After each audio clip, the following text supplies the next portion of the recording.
Hello and welcome back to another video. Today I'm going to be talking about how to create washes and graded washes in watercolor. We're going to do both wet on dry and wet into wet. And we're going to be testing out the Watercolor Water Lily series of paintbrushes by Dynasty. If you haven't seen my previous video about where I talk about how much I like the brand Dynasty, you can see that in the link. I'll leave the link to it below. I was requested to review this particular series of their brushes by Kim. Thank you, Kim, for suggesting the video. And we're going to be doing 3 different brushes today from that series for these washes. Someone got lonely while I was down here filming. If this is your first time to Shaking Bird Art, welcome. My name is Shelby Lynn and I am a professional artist. Trying to film like Okay, let's talk about supplies first, shall we? I'm going to be doing this demonstration on Canson watercolor paper. This is an excellent practice paper. I'm using the 9x12, but I've cut it up into smaller pieces, and I have taped them to the back of an old sketchboard. Artist hack: save old sketch pads because you can use them to tape your paintings onto like this. For colors, I'm going to be using Holbein, the brand Holbein. This is going to be Opera or Quinacridone Opera and Permanent Violet. And I'm using Holbein because they're super, super bright and beautiful, and I thought it might show up on camera a little bit better. I've got a little eyedropper thingy here to help me keep my water glasses clean, which I have 2 of, by the way. 2 water glasses. One will be clean and one will be for dirty. Unfortunately, I have not yet figured out how to get those to show up on camera as well. I'm going to start off with the 1-inch Water Lily cat's tongue and the 1-inch Water Lily flat brush. I also have a paper towel. This is specifically a shop towel from the automotive section at Walmart. I prefer these to regular towels because they're far more durable and they absorb a ton. And then this is just a reusable plastic party plate, also from Walmart. So moisten my cat's tongue, grab a little bit of pigment here. Why don't I bring this forward so you can see me mixing everything. I always grab pigment from underneath. Got a cat here. My little blob of paint, and then deposit it elsewhere on your palette so they don't mix and they don't get dirty. I will use this to grab some water, add that to my purple. Always make more than you think you need because you will end up needing it. I almost guarantee you. And it's always better, especially if you're doing washes of any size, to have too much than to be halfway through it and then have to come back and mix some more, because that's when you end up with streaks and things.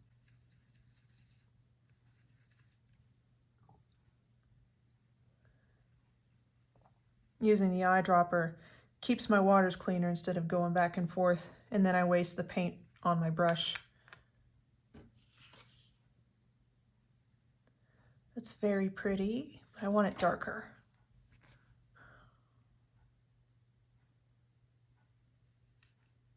More.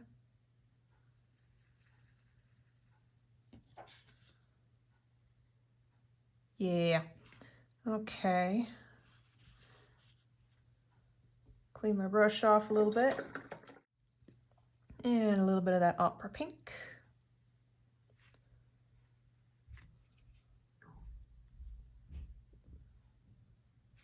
Using my clean water to mix into my color mixes so I don't combine them.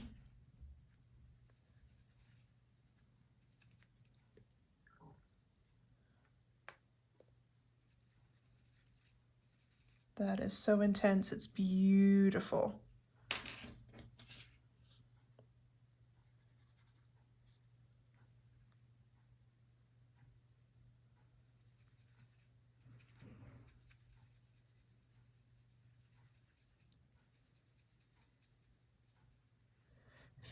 So far, feels like this brush is holding a very decent charge.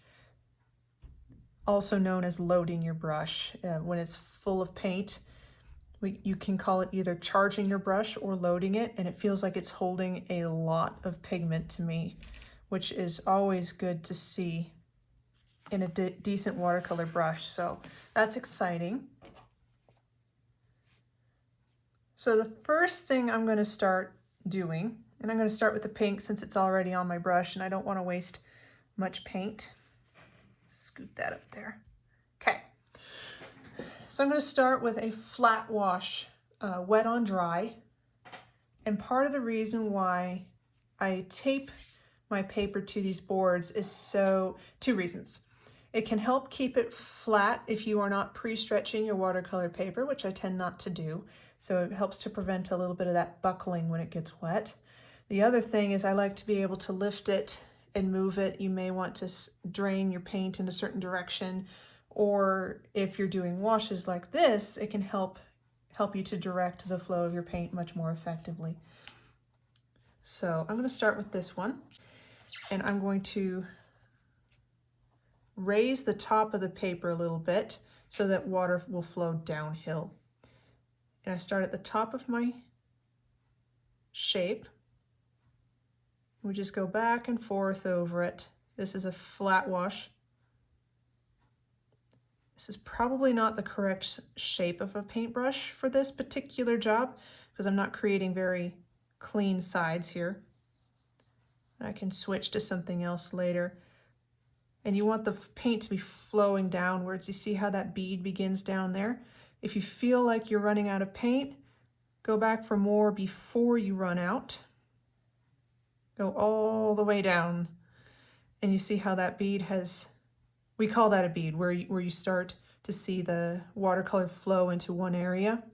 So we're going to take the excess off on our paper towel down here. And then we'll lift that off with just a damp brush. You can get another brush for this too if your other brush has too much paint on it. And then lift that off and put it on your paper towel. How would I shove these up a little bit so you can see more of my towel? Okay, so you just put that down. And then we aren't going to touch that again. We're going to leave that to dry just like that. Okay, so that's a flat wash. Just start at the top, work your way down, keep your brush charged the whole way, make sure your watercolor is flowing all in the same direction, and pretty much you're going to just keep it in a back and forth motion the whole way. If you're just going around in circles all over the place, I did try to adjust the shape of the edge, but you don't want to just be kind of going all over the place. A systematic back and forth from the top down is going to cover your space most effectively without some of it drying before the rest of it gets there, and then you end up with streaks and it's just kind of a mess. So that's the aim of the game, is to put it all down before it dries. I'm cleaning off my brush, which I didn't technically have to do. I could have just started with the paint that was already on there, but okay, whatever. Okay, next I'm going to do a graded wash, and we're going to go from pink to white, the white of the paper. I'm not adding white paint this time. Oh, that's why I cleaned it off. I was going to try a different brush. Oh well, never mind.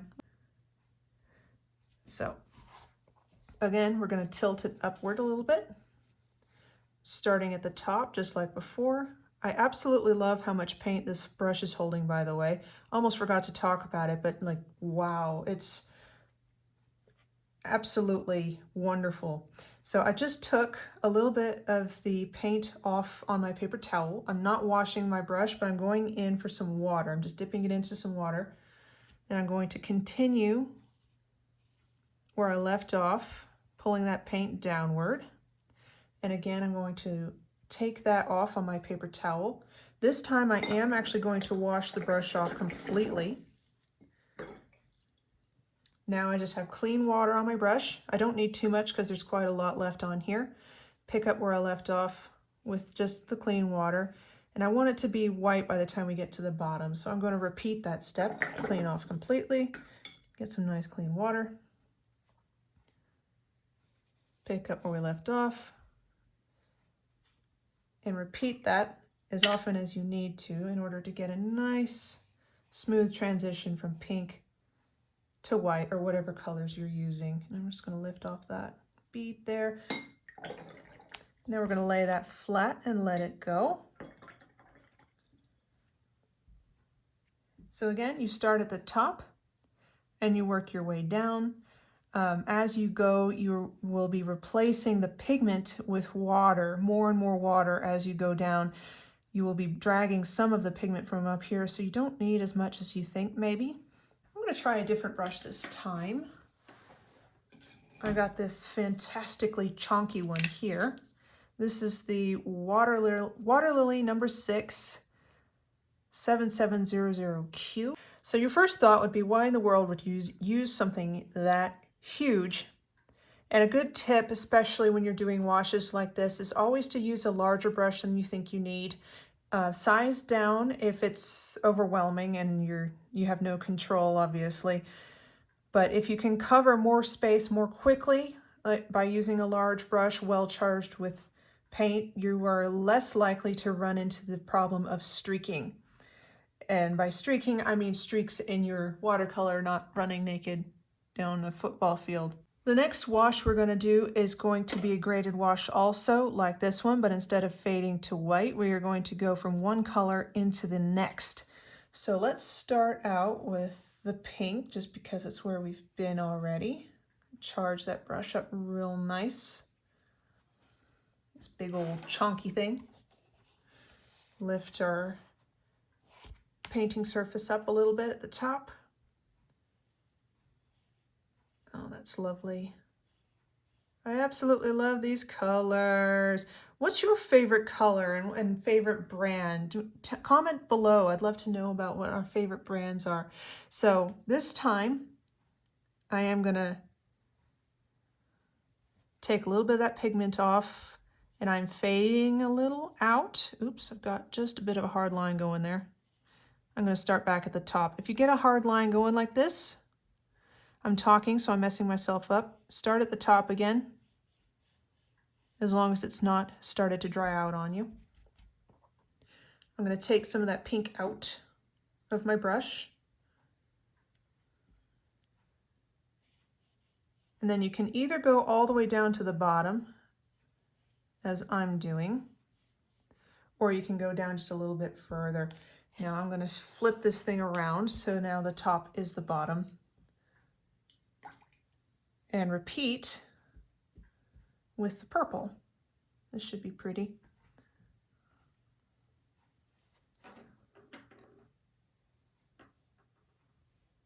Back and forth. I'm going to take some of that purple out and replace with clear water. Oops, we're spreading a little bit because the paper's already wet.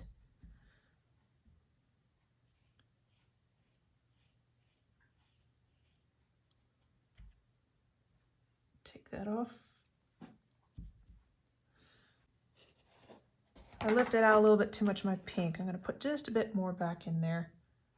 Running out of pink. This is what I'm talking about. Oops, excuse me, can't see.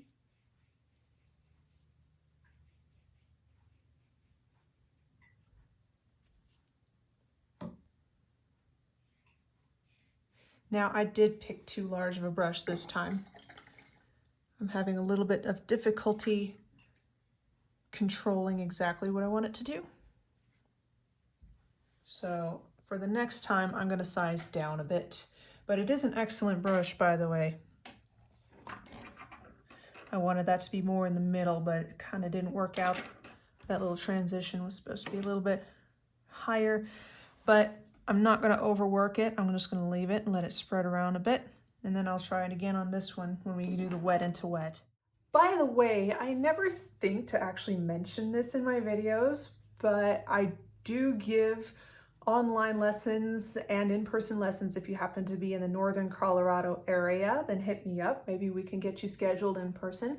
But I also give lessons over Zoom. So if you're interested in some one-on-one sessions with me, yeah, send me a DM or leave me a comment with a way to get in touch with you, because I would love to get you scheduled before There aren't any slots left because it's filling up for the winter. Because I would love to meet you and get to share my passion with you. If you're interested in graphite drawing, colored pencils, watercolors, oils, or pastels, and you'd like a little bit of help, yeah, send me a message and we'll get you started. Now I'm going to be doing some wet into wet washes.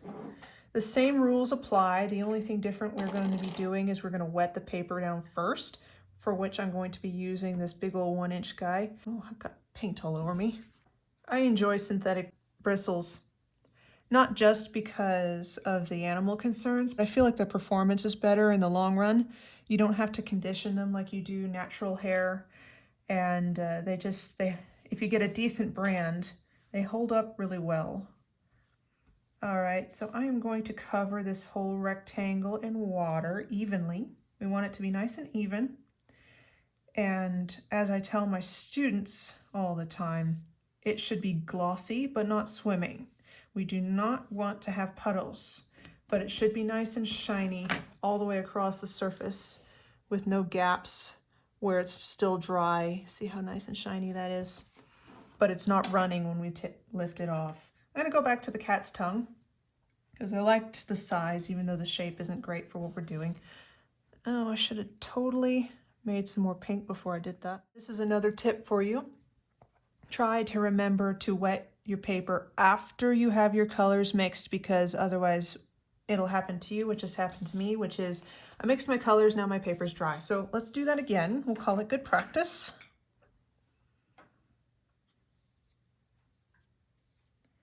I like the feel of this flat brush. It feels like it carries a lot of water and it's got a nice spring to it. So spring is like how it does that.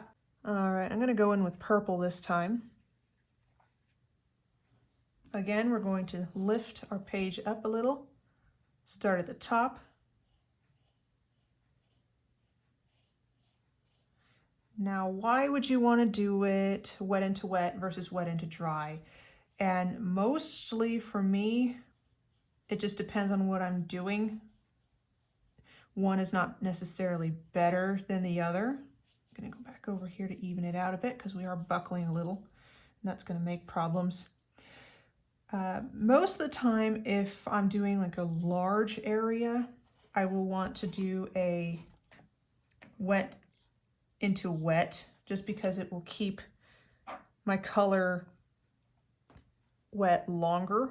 It won't dry on me before I'm done getting to the bottom of the page. So most of the time I will do wet into wet if I have a large area to cover, or if I want to manipulate the area a lot before I've actually finished with it. So wetting it first will keep your paints from drying on you until you're done with whatever you're doing. For a smaller area like details and things, I'm more likely to do wet on dry and just get it done. But one is not necessarily better than the other. And it's kind of up to you what works best for you. If you are a slow painter, I recommend doing wet into wet. If you're really rapid, you could get away with wet into dry. All right, put a little bit more pigment in there.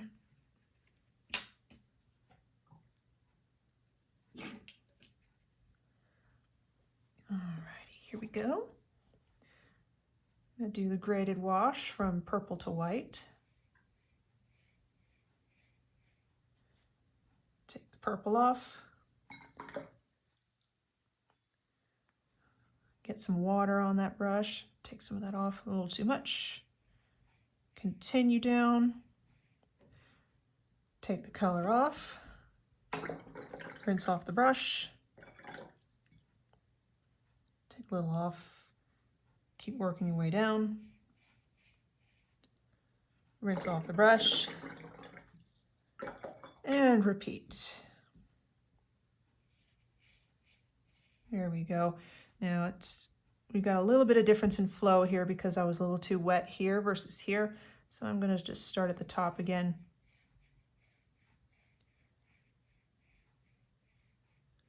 And work that out just a little bit.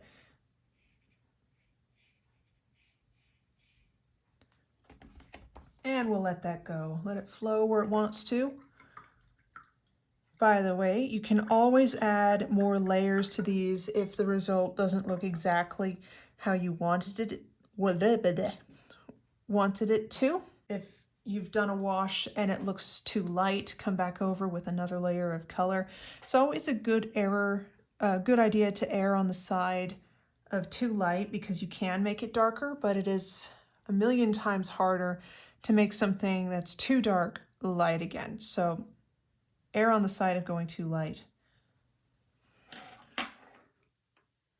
All right, last one.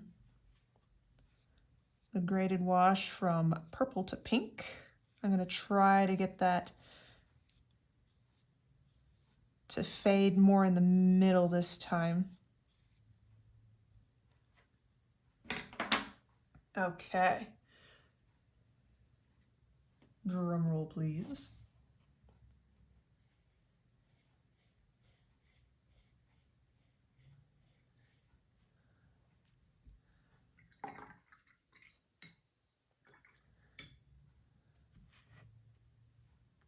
Dabbing that off. We don't want it too wet.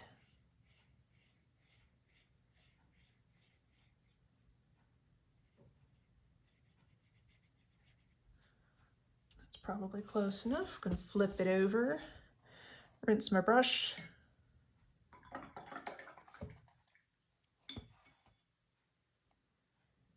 Get some pink.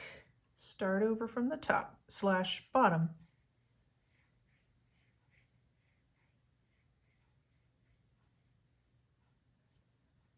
All right, I'm going to take that out just a bit.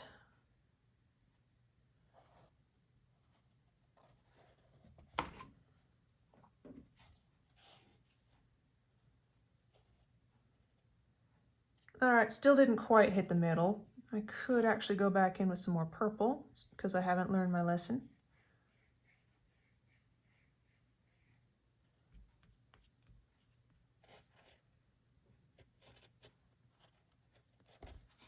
And we'll let that dry, and it should even out into a nice graded wash, going from one color into another. Okay, so there you have it.